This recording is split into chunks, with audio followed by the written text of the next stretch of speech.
Tennessee, Mr. DesJarlais. I thank the chairman. Secretary Perdue, we're very grateful to have you here today. So many of my friends back in Tennessee at the Tennessee Farm Bureau, Tennessee Cattlemen, Poultry Industries, Cotton Council, et cetera, have been so pleased with the attentiveness you've shown to Tennessee, making many trips there, and they're very, very grateful for your service, so we thank you for that. One concern we have in our district, and I'm sure many others here, is the rural areas have continued to struggle with insufficient internet connectivity and broadband service. Could you talk about the changes made in the new Farm Bill to improve rural broadband, and as well as the USDA's plan to implement those changes and help bridge the digital divide?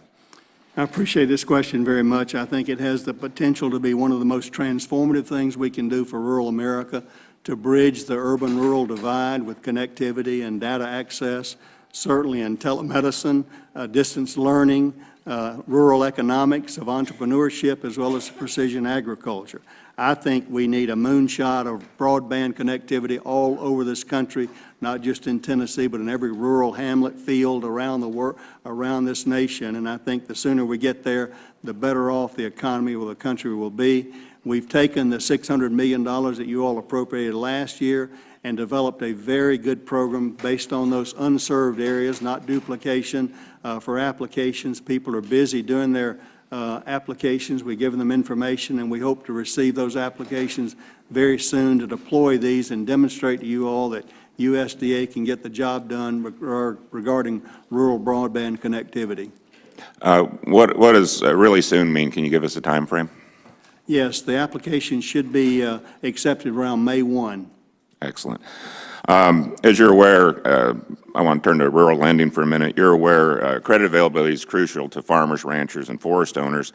There's been some concern in my district regarding USDA's lending branch of the Farm Service Agency.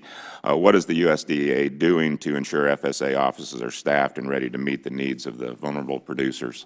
Well, obviously, labor and workforce continues to be at the forefront. You can't get things done without appropriate people to do that. We continue to work. We've authorized a hiring plan, and you probably are aware that it's not the most easy place to onboard workers into the federal government, but we are aggressively pursuing on a needs-based every area. We've tried to put not cookie-cutter approach, but look at the workload in every FSA office to make sure they have the people to meet the needs. But that's a continuing challenge.